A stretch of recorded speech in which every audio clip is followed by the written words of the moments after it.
Good afternoon. It's the last day of session before the Easter Passover break, which starts tomorrow.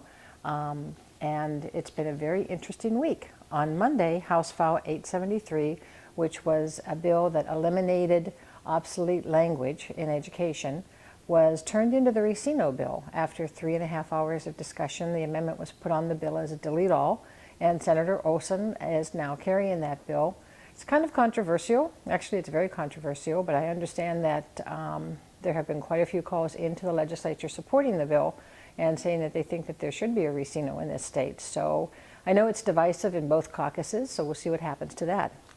The other thing that was very interesting this week is Senate File 2482 became House File 2949, which is the Education Omnibus Bill. It passed on the House floor at 78 to 54, and on the Senate floor 49 to 13, which is a much better vote as far as the governor is concerned. The highlights of that bill, some of them are Senator Nelson's principal evaluation, the early graduation scholarships, which, as we discussed last week, a lot of school districts don't like because there is no money left for those students after they leave, and the staff and everything else still has to be continued. A lot of legislation in there about homeless students and how to serve them best. Enrollment in career and technical education is strongly encouraged in this bill. PSEO credits are recognized, and MDEs, it eliminates the part of MDE that does not have to reimburse school districts for those credits. Now they would have to reimburse them. There's changes to the English language learner. They changed all references in statute to English learner, so that that's the only phrase that would be used for those kids. It prohibits political activity by public school workers, and that bill is traveling on its own. It's in the House file as well as in this Senate file that became a House file.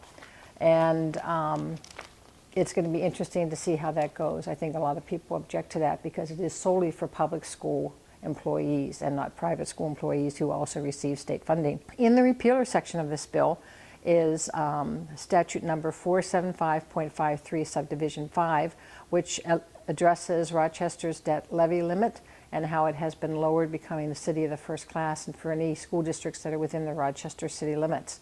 And that is great. It's kind of a small little blurb in the bill and is not controversial, and hopefully we're going to get that also in a tax bill.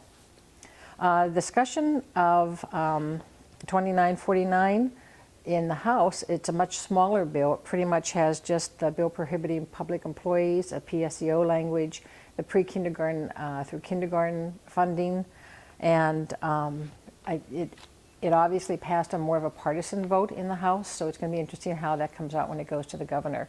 The conferees at this point have not been named. Dayton vetoed House File 2083, which was the shift bill. He had said he was going to veto it, and he did veto that this morning, or last night. He did sign the vision screening bill, which requires school districts to give vision screening to all students or children who have become students in their school district. That was carried, I believe, by Senator Han, and it was very well received. The tax bill has some provisions in it for school districts. It removes the cap on the career and technical levy, and it authorizes lease levy for administrative space.